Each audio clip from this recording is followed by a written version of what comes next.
we're here to talk about the great Bruce Willis and to look back at his remarkable and unique and super successful and interesting career. He is one of our great movie stars of the last 30, 40 years. And we're excited. We're excited. Bruce Willis created a niche within sort of action heroes that didn't exist before him. And I think if you ever create a lane for yourself, and no matter what you do in anything, sports, entertainment, whatever, music, like if you create a genre, create an alleyway for yourself, like you're in the Hall of Fame, I think, because that's so incredibly hard to create something out of literally nothing. Oh, we didn't see this before because you did it. Now we see it a certain way. Like that's simply amazing to me, and I think he deserves a whole lot of credit for creating a type of action hero that didn't exist before. For sure, the blue collar, everyman, relatable action hero. He basically created it, certainly perfected it, and no one has come close to duplicating it since Die Hard came out in 1988. He is an army of one in that way. And obviously with him being in the news these days with the very sad diagnosis that he's dealing with dementia and a lot of stuff that goes along with that. We obviously wish him nothing but the best, him and his family. It's terribly sad. But though his career is over and we can be sad about that, we also have to look back with happiness that he was able to give us so much, like a career unlike any other, and incredibly prolific. We're going to talk about that. He's done so many fucking movies. You said it, prolific and the longevity of it. It's not, he didn't have one good decade. Yeah. But you do something for 30 years and you said hits in all of them. You know, it's just, and the eclectic nature of the films. I mean, I could glow about him for hours on end, and maybe we will. Yeah. But I don't think you can heap enough praise on Bruce Willis and his contributions to movie and movie making. Yeah. So before we get into our top 5 favorite films of his each, we'll just do a little brief history lesson.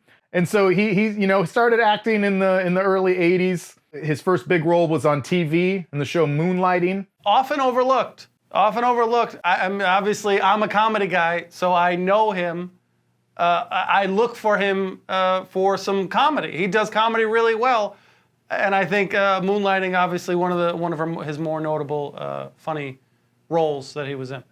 Yeah, ran from 85 to 89. I've actually never seen any of Moonlighting, so I should look some of that up. I saw that it's such a unique career. I'm going to say that a million times. Drink every time I say unique career, because to start with this role and have tremendous success, like he won an Emmy for that role, he won a Golden Globe for that role. So he was already like a pretty well-known, respected, famous television actor before he even started doing movies. And he had a couple of, smaller budget, not really notable films before Die Hard in 88. But in every conceivable way, Die Hard is obviously what launched his movie career and launched him into the stratosphere as a star. But that's remarkable to me. People were not jumping from TV to films. And if you went from films to TV, you were like being put out to pasture. Correct. Yeah. So not to give it context for our younger viewers, because we're really with the 18-year-olds. That's who's coming to see us. Yeah. The Gen Z who we're constantly insulting and speaking down to. Big fans of this show. Big fans of this show. It was even more hard then. Should be noted. For sure. So you had Die Hard in 88, right? And then the thing that's also super fascinating to me about his unique career is he never, when you look back on Bruce Willis's career, there are obviously a ton of hits, but there's a lot of kind of bad movies too. And I think it's really interesting. Like I kept looking for his run, like where was his run? Where was his Tom Hanks in the 90s, Denzel in the 90s run where he just rattles off 4 or 5 just incredible, popular, successful films in a row, and he really doesn't have one. And that, I think, is what makes him so unique and interesting, is he comes out with Die Hard, and then he really just does Look Who's Talking, Die Hard 2, and Look Who's Talking 2. Like, his first 4 movies are just Die Hard and Look Who's Talking. And so those were successful and great, but then he kind of like, he makes like 3 or 4 stinkers. Or would you rather be a pig? Like, kind of epic failures in a row. And I'm just like, what a, like, he has shown such resilience, I think, in his career. And that is a really underrated quality, I think, in Hollywood. It's a very rare quality. I think as a young star in let's say 91, like you're coming off of Look Who's Talking, which is just his voice, so it's not even like he's in it. And you really just have these 2 Die Hard movies, and then you do Bonfire of the Vanities in 1990, which I've never seen. Him, Tom Hanks, and Melanie Griffith, but was sputtered out.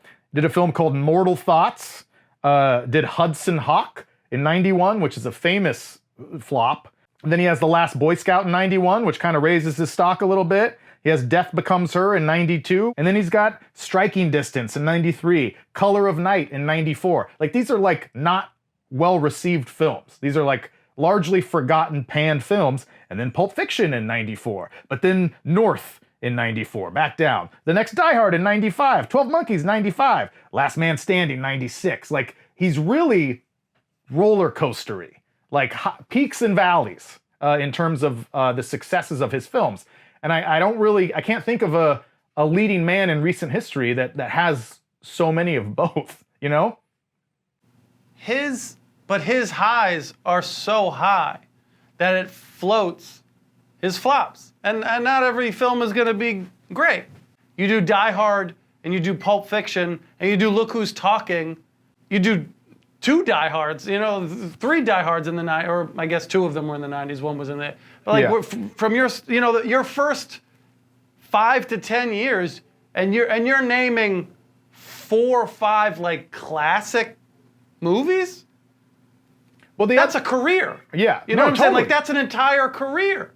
But that's a great segue, because that's the other thing about him, is we mentioned his prolific production, but like, I wonder if that, I don't want to say hurt him, because we're sitting here talking about him as an all-time great, which he is. So it obviously didn't like hurt him in the long run. But in that time, like, he's doing more. And so just by sheer numbers, odds, like, you're going to have more stinkers than maybe some of your contemporaries, because you're just making more films. And so I wanted to look into that. So I did a little research here. This is real Bluff Council research. You know, I'm something of a scientist myself. All right. I compared Bruce Willis to a couple of people who I would consider some of his contemporaries to see if the production was really that lopsided. So I went through the IMDb's of Willis, Harrison Ford, Denzel Washington, and Tom Hanks. All guys that were famous throughout the Harrison Ford a little earlier, starting in the late 70s with Star Wars, but the 80s and the 90s especially, and wanted to look at their production. And I just kind of ballparked their main starring roles. I'm not doing every little cameo or voice acting every little thing or whatever. But so I looked at Tom Hanks. He's got from the start, from Big to now, he's got about 46 films. Denzel, from like Glory till now, he's got about 41 films. Harrison Ford, from Star Wars till now, has about 43 films. Bruce Willis, not including his 20 or so recent direct-to-DVD films that we know about, has 78 in that same time. So he's got at least 30 to 35 more than the other leading men of his era, not counting the 20 films that he's done in just the last few years, as we've learned, since his condition has kind of taken hold. So like there is truth to, he was just doing more. And so I wonder, was he just kind of a guy that, like, those people that have a reputation, like, never met a script you didn't like, or was he less particular, or what? I don't know. It is a sad fact of life, Don. But the truth is, we all have to eat a little shit from time to time. Are there any films going into our top fives here that you haven't seen that you think immediately come to mind that like, oh yeah, but I reserve the right to add that one later? Like, is there any films that you think might have the potential just based on what you know? That's a good question. You know what I wanted to watch that I haven't? It's what is it? Blind Date. It's one of his earlier films. That's like his first movie. Yeah, I would have liked to have seen that because then again, that's another comedy film. You know, something closer to what audiences were used to seeing him as. So I'd love to see it because I think Bruce Willis is funny. I've always enjoyed his, humor.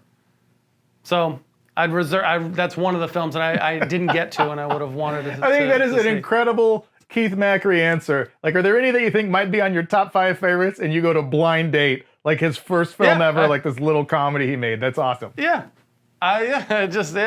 Because I might really like it. There might be some who knows? All right, so I watched a number of films this week in preparation for this. I watched Hostage, which was like a 2005 kind of action movie by the numbers, which I thought was entertaining. Not gonna make the top 5, but it was like a fine time. I watched The Last Boy Scout, which somehow I had never seen before. I don't really understand why. That's a shame. Shout out to Josh Hamilton, my childhood buddy. He used to always try to get me to watch that movie, and I never wanted to. And I think it's because I thought Damon Wayans wasn't deserving of being a co-star. Nope. With Bruce Willis. Even when I was a kid, I was that level of snob. And let me tell you something, upon watching it now, I was correct. No. Oh, no. This show is over. I will quit. That movie is incredible in 1,000 ways. Damon Wayans, not great. We'll come back to it because I have a feeling. We'll come back to it. We're definitely coming back to it. How dare you? How dare you? I'm furious right now. I watched Bandits, which I had never seen before. Him and Billy Bob and Kate Blanchett. Little feel-good thievery movie. And I watched Tears of the Sun, which is a film I had never seen, I think from 2003. Which my stepdad was always recommended. You got to see Tears of the Sun. He's just an army guy and blah, blah, blah. And I thought that movie was it's pretty good. So. Oddly enough, Tears of the Sun, I saw in theaters. Really? In theaters. That's the least Keith Macri thing you've ever said. Yeah. So, day one Bruce guy. Yeah. Oh, and I don't want to forget.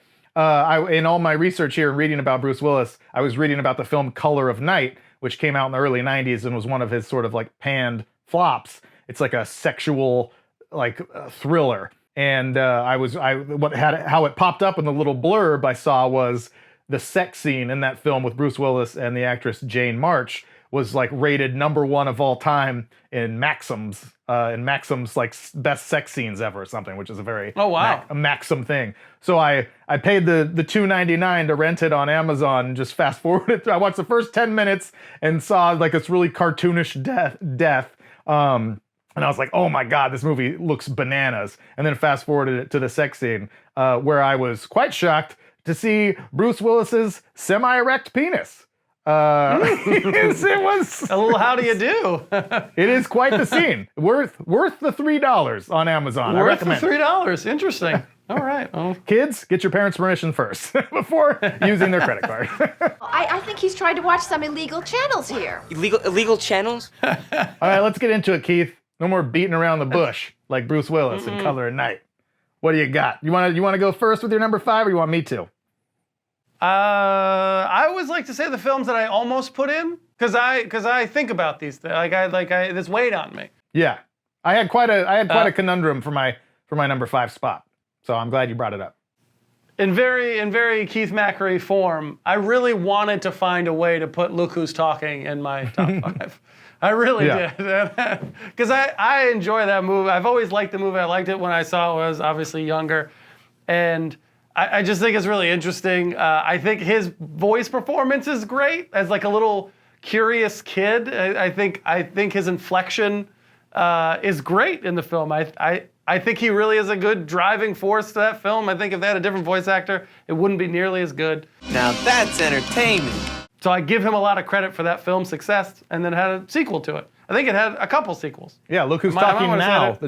The dogs showed up. Look, they like each other. Mongrel. Bitch. The dogs, that's what it is, you know? So As they he's do. a franchise guy.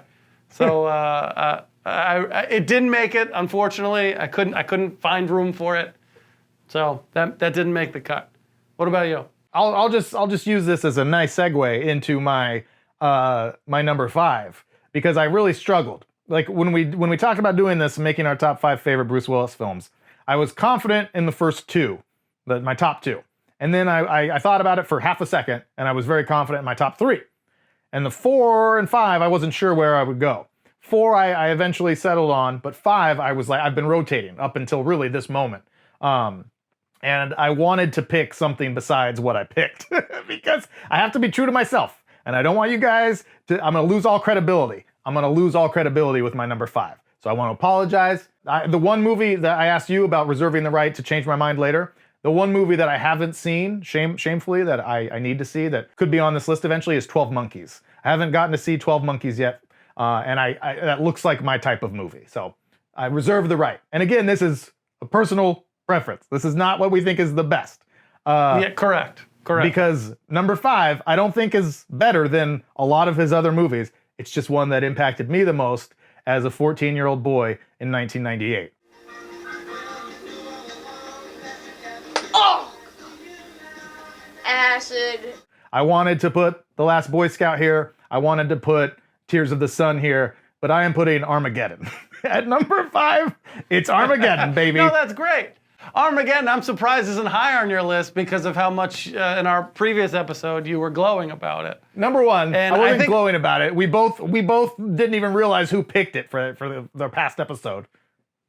It's just You did. It's just a good time. Like I harbor no delusions about Armageddon being some great film. You know, it's just a great time, and it caught me at the perfect age. And so I sat here. I didn't want to, I sat here preparing for this episode, thinking, man, I gotta say The Last Boy Scout or Tears of the Sun because those are like cooler, more adult choices that more people are going to agree with. But I can't do it. I'm going to stay true to myself, and I have to be stay true honest. to yourself. I have to be It's honest. great. Armageddon was a great time. I'm glad you put it on. I'm glad you put it on because we have an opportunity to again discuss Armageddon. I think Armageddon is super fun if you just don't think about it and you just go along with it and you just enjoy it for what it is. I mean, I think Armageddon is one of those perfect examples of just like enjoy it, enjoy the explosions, enjoy the ride. There's a little bit of a love story. There's some emotional heartstrings get tugged at some point. Like it's just a fun action movie with a lot of big stars in it. It is a great ensemble cast, a lot of fun ensemble cast. So just great. I could absolutely imagine this being in a lot of people's top 5 favorite Bruce Willis films. So I don't think that's egregious. It's just a good time. It's one of 2 Michael Bay movies that I'm willing to give credit, along with Bad Boys 2. Bad Boys 2 Bad Boys 2 is great. is a great action movie. Love Bad Boy 2. Bad Boys 2 blew my mind when I saw it in the theater. It was so much fun. How old are you? 15. Shit, nigga, you at least 30. What's your number 5, Keith? What does make it into number 5 for me is Die Hard 3. I really, really, really love Die Hard 3. I remember watching it in theaters. Bruce Willis guy from the day one, guys. Facts. But I With a remember seeing it in vengeance, baby. the theaters. Die Hard with a Vengeance. Love the title. I remember that being the first movie, again, as a younger person, that was the first movie that I saw that had the sort of now cliched villain with like riddles. He said 7 wives with 7 sacks. 7 times wives? 7 is 49. Now tell me the rest. Oh, your sack with 7 Weren't stacks you with listening? 7. Yeah, I was listening to hear The every fuck fucking is thing. wrong with you? Well, besides having a bad fucking hangover for one All right, thing. all right. And I fucking loved it. Like I fell in love with sort of the mystery of it, trying to figure stuff out under pressure. Simon The Says. Simon said the witty repartee between Sam Jackson and Bruce Willis and that odd pairing and that stress of trying to figure it out. And then I thought the creative Hans Gruber's brother from the first one call back to the film. Oh, wait a second, that's a misdirect because it really doesn't matter. It was used like it just felt like super clever in a way that I could understand and follow along with it. So, you know, not being that deep of a film, but at that time I was just like, this is so much fun. And I felt so, like such a participant at watching that film. I felt like I was like partaking. I was part of the film. And that was one of the first films that really stuck out to me. It's like, holy shit, I can be part of, like there's another level to watching a film. Like I'm part of it. I'm doing this too. Yeah. And it was, I love Die Hard 3 and I'll always love it for that reason. Yeah. I think we talked about in our long lost Die Hard episode, which we blame you for completely. I'm sorry. Keith lost his half of the footage or wasn't recording or some bullshit. I'll upload just my half, which I still have. Yeah, somewhere. it's the only good half. It's the good half. I watch it 3 times a week. They do such a good job at making him that everyman from the very beginning of the film, where it's just like in the airport and he's like checking out the stewardess, and now he's checking out that girl at the place, and he's got problems with the old lady. God, she wants the career. I'm just a cop trying to put people away. I think we mentioned there that I saw Die Hard with a Vengeance before I saw the original Die Hard. Like that, I think Die Hard with a Vengeance was the first Die Hard I saw, and just loved it. Loved every second of it. It felt so modern, you know, at the time in like 95, 96 when I saw it. Just a great, exciting time. Everything you said, like down to like, you know, like the stuff that Simon would make him do, like wearing that racist sign into Harlem, like that stuff. Yeah. I just remember being a kid and being like, holy shit. Oh, like, no. This Yeah. is so dark and fucked up. Like what they're doing, like it was just such a wild ride. I also love Die Hard with a Vengeance, which is why it's the greatest segue in the history of this show. It's my number 4 favorite Bruce Willis film, Die Hard with a Vengeance. I wonder how much overlap we are gonna have. I wonder. Well, I think most Bruce Willis top 5 lists are gonna have a pretty considerable overlap. I think not everybody is gonna have Die Hard with a Vengeance overlap, which means that we're gonna have even more overlap than the normal people. Yeah. Die Hard with a Vengeance is great. I mean, Jeremy Irons, like, you know, you're not gonna get better than He was Alan great. Rickman, but you get close with Jeremy Irons. Like, just a great, wild time. It's exactly what the biggest version of a Die Hard film should be before you start getting into the crazy shit later, where John McClane becomes basically a superhero. It's just, you know, he's saving the city. He's saving New York and racing around against racing time, all that shit. Very stylized, very cool. I believe John McTiernan returned to direct, the same director as the first one. And it's great stuff. Great stuff. Love it. So that's my number Back to 4. me? What's your number 4? Your number 4. So my number 4, my 3 and 4, even to this moment, I'm still kind of thinking about, like, do I want to do it? Do I have the balls to do it? Probably not. I don't. I'm ballless.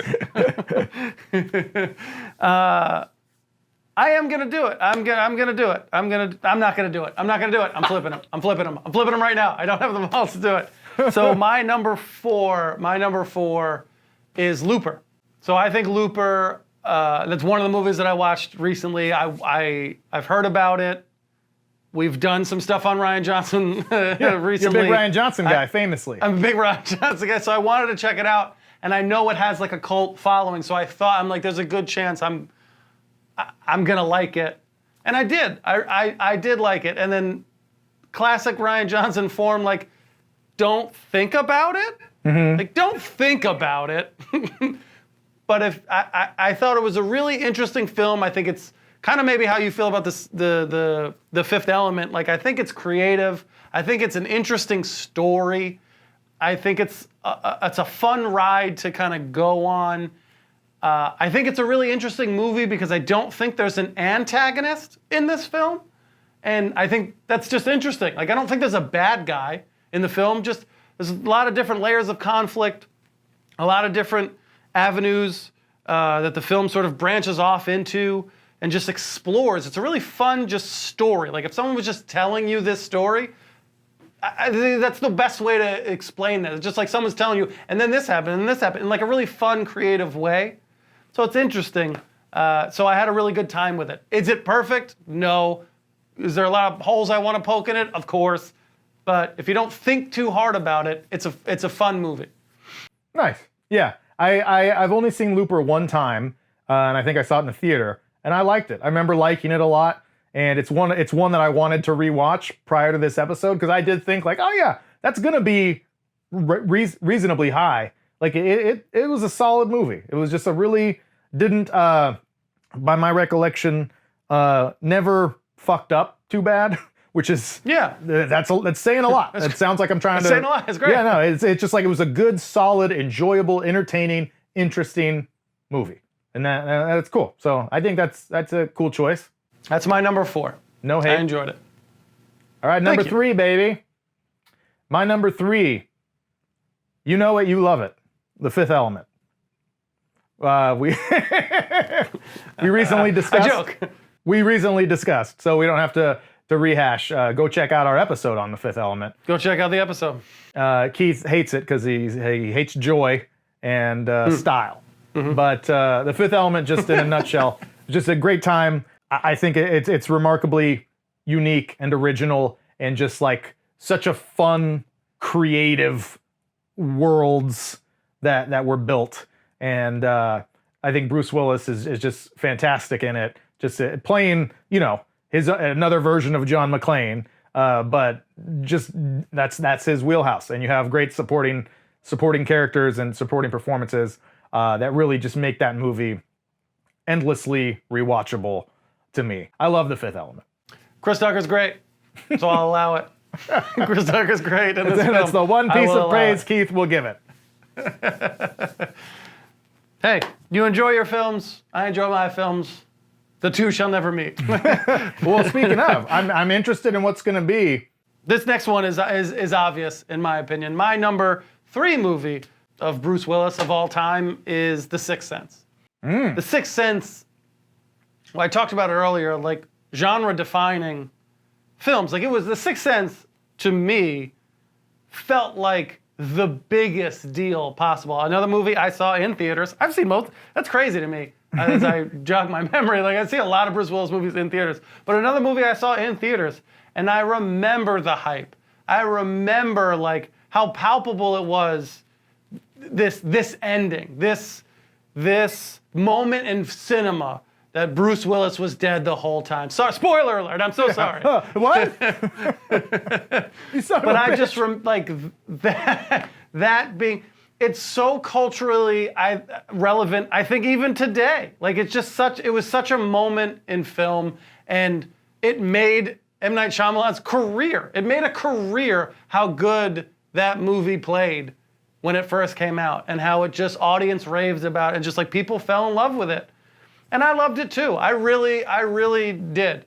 So I think you have to give that film, that has to have a place on everyone's top 5. I really believe that, because of how iconic I think that film is. You disagree, but I that's fine. No, I don't really disagree. The only part I disagree with is it has to have a place in everybody's top 5. It's not on my top 5. Spoiler alert. No, I assumed as much. Yeah, I know. 'Cause you're The trash. Sixth Sense was hugely significant at the time. Cannot be understated, like you're saying. The cultural impact of The Sixth Sense was huge. It was like the biggest deal. It was such an incredibly big deal, and that twist forever will be on the top 2 or 3 twists lists ever. Yeah, ever. It was hugely important, and it was a totally solid movie. Like that's another one that I've probably only seen like twice. Like I went and saw that in the theater, and then I don't know if I saw it since. Like I probably went and saw Austin Powers 12 times that year, but only The Sixth Sense only once. Good Lord, Austin. What sort of things do you keep in here? Anything that catches my fancy, Give it a good tug. So I'd like to watch The Sixth Sense again now as like an adult and kind of take it in again as a film. Yeah, it's very good. It was a good movie, but for whatever reason, it just didn't have like the lasting impact on me that it had on a lot of people. But I don't hate on it at all. Great. I mean, interesting role choice for him too at that time. Like kind of a slower movie, not his typical action-packed Not a fare. typical Bruce Willis role, yeah. And I like him. I like his non-John McClane roles. Yeah. 2 of my 5, Okay, one. almost 50%. 2 of my 5 are non-John McClane roles. Yeah. Yeah. 3 of them are. 2 literally are John McClane. Yeah, 2 literally are. Yeah. Well, and Sixth Sense also led to a long-time collaboration with him and Shyamalan for Unbreakable and Glass later on. Glass and Split. Split was the middle one that he just had a cameo in, I think. What are we at? I'm at number 2? Yep. My number 2 favorite Bruce Willis film is Pulp Fiction. Pulp Fiction, I don't have to say much about it. It is an amazing movie. It was a cultural milestone. It was incredible and remains, I think, incredible, despite a lot of what Gen Z thinks. Those sons of bitches. Just kidding. They love us, Efren. Yeah, they love it. Huge fans of this show. But I love Pulp Fiction. One of the things I loved about it was, at the time I saw it, I don't think I saw it in 94 when it came out. I think I probably saw it in the next year or two once it hit video, and I was able to sneak a watch of it, when my sister rented it or something, my older sister. And I really liked it because at that time when I saw it, whether that was 96 or 97 or whatever that might have been, the character that Bruce Willis plays felt a little different than a lot of his other stuff. Like, he's a tough guy, et cetera, but like, he felt like leaner and more realistic and like Bruce Willis does, like, and this is gonna sound like an insult, I don't mean it like this. This was my perception as a kid, like real films. Like Pulp Fiction felt like a real, like, important, deeper film. And that Bruce Willis, I think the other part was, I was aware enough of, like, he's not the star of this movie. Like, he's part of an ensemble and he's not in all of it. He just sort of has his own story in it. Like, all of that stuff made me really look at him in a different way. Like, oh, he can really kind of carry his own and steal the show. Like, he's sort of the hero of that movie in a lot of ways. I think he's excellent in that movie. And the way that we look back on that film as completely resurrecting John Travolta's career, I think it deserves a lot of credit for, like, really invigorating Bruce Willis's, because as we talked about at the beginning of this episode, he was on a really inconsistent streak of kind of shitty films at that point, where he had not that many big hits in those early 90s years, and then he comes out in 94 in, like, the coolest, most important, most stylish, most modern, most exciting film of the year. And he is one of the coolest parts of that movie. So I think that was hugely important for his career. And I love that movie in 1,000 ways. And he is right at the top. I hear you. I see you. I hear you. I believe you. I cherish you.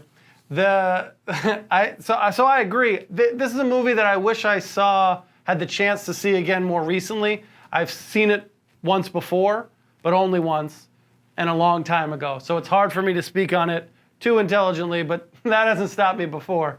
So that's the name of the show. But you're right. That is a cultural, sort of defining film. So that I 100% agree. I watched a video recently where Tarantino says that the script was kind of going around a little bit, and Bruce Willis got a hold of it and said, "I want to play one of the 2 leads." And he's, "No, sorry, those roles are already filled. I can't do that." And he said, I'll do whatever. I want to be in this film." So that's the role that he wound up getting, just because he read the script and believed in it and loved it so much. I don't want to say like he begged for it, but he lobbied to be in that film, and it paid off.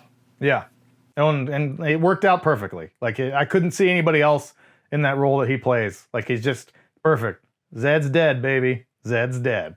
Zed's dead, baby. Zed's dead.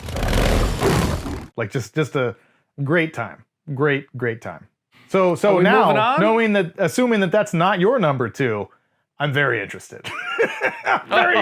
very interested in what's to come. My number 2, this is without question. I forgot about this film, and then as I went through the Rolodex of films that he has been in, I said, "Holy shit, I loved this film." I'm not saying it's a great film. I'm not here to make that kind of claim that it's a great film. But it's not a great film.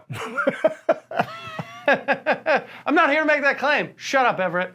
This is my time. I listen to you jerk off about Pulp Fiction. I gave you 2 minutes, all right? It's not a great film, but I adored this film as a kid. I remember seeing it as a kid. I remember it assaulting my senses. I remember it assaults blowing my mind. a lot of things. It's Shut up! Leave my integrity out of this, Everett. It's my number 2 Bruce Willis film, and it is The Last Boy Scout. I love this film. I fucking love it, and here's why. Have you seen it recently? I just watched it for the first time like 2 nights ago. When he gets in the car in the beginning of the film, and he looks in the mirror, and he says, Nobody likes you. Everybody hates you. You're gonna lose. Smile, you fuck. now smile, you son of a bitch. I was like, I love this guy. I fucking love it. I love every second about it. I was like, this guy is my fucking hero. He hates himself beyond belief, but he does it with a plucky attitude, and I respect it. And I absolutely respect it. It's John McClane more depressed. I fucking love it. Yeah, it's a darker John McClane. It's a darker John McClane.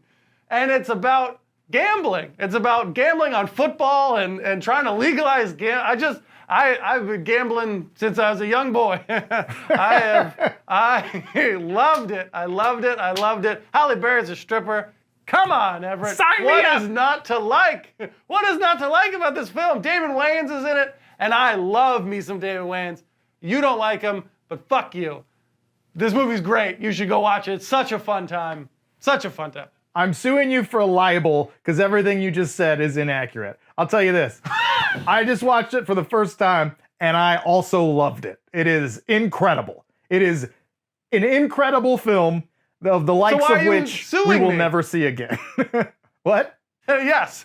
Why are you suing me for if I'm saying because everything I said is you said I think incorrect? it's stupid. I hate Damon Wayans. None of this stuff is true. Oh, all right. Yeah. No, it is such a remarkable movie. It is, talk about, like you said, an assault on the senses. Like, Yeah. I sat there and watched it with my wife, Monique, and she'd never seen it either. And we just both we're just agape the whole time. Just like, Yeah. oh my God. Like every 10 minutes something happens that you go like, holy shit, this movie is fucking bonkers. This movie is crazy. I've never seen anything like it.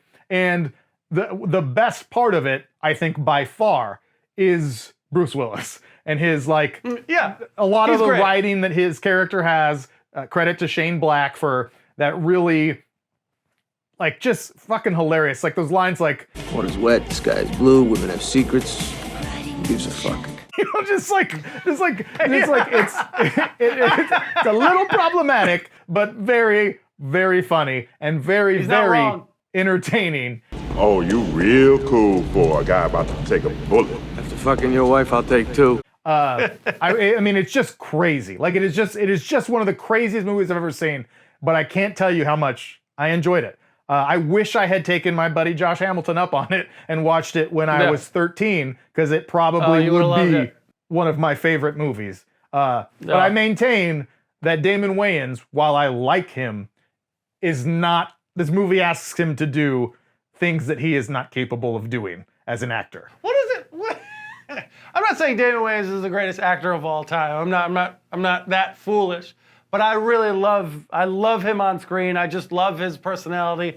I love his presentation. I love how I just love him. I love him. I've loved him since the moment I met and saw him. But the movie doesn't ask him to do anything. Yeah, that's not true. That's not true. The movie asks him to cry. The movie asks him to give a very wide-ranging performance. And he, I'm sorry, he doesn't have that, or he certainly didn't at that time.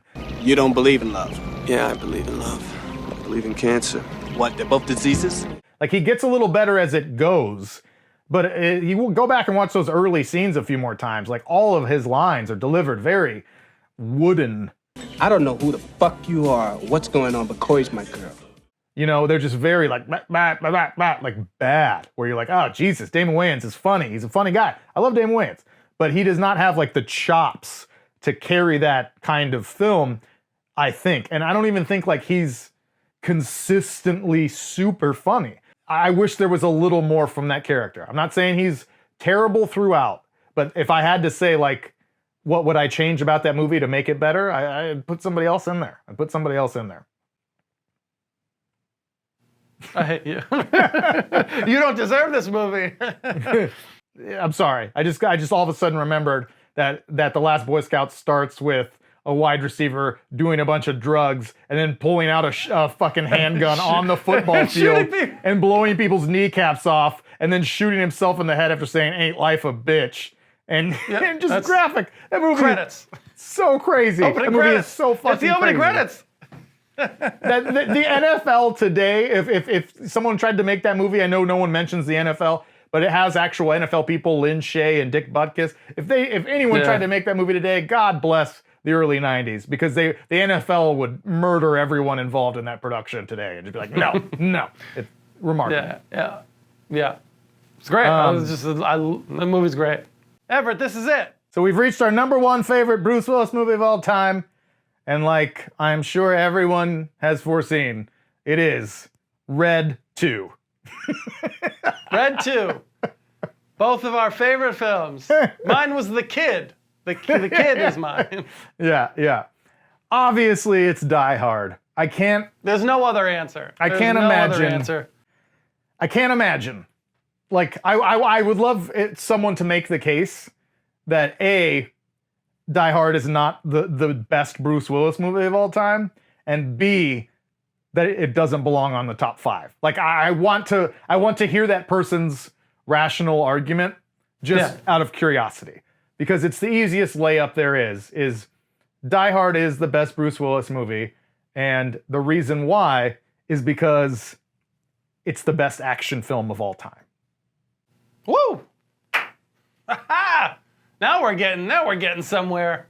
The best action film of all time. It's up there. I don't know. I'd have to think about it. I'm not ready to make that statement at this point in time, but it's just the greatest action film of all time.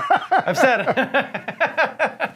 it. Predator is also up there, but I'm gonna give it to Die Hard. Die Hard is just, it's everything you need. Like, as we've talked about earlier in this episode, Bruce Willis invented a character archetype with his everyman, blue-collar, relatable hero, and John McClane just changed the way that we looked at our heroes, that we looked at our action films.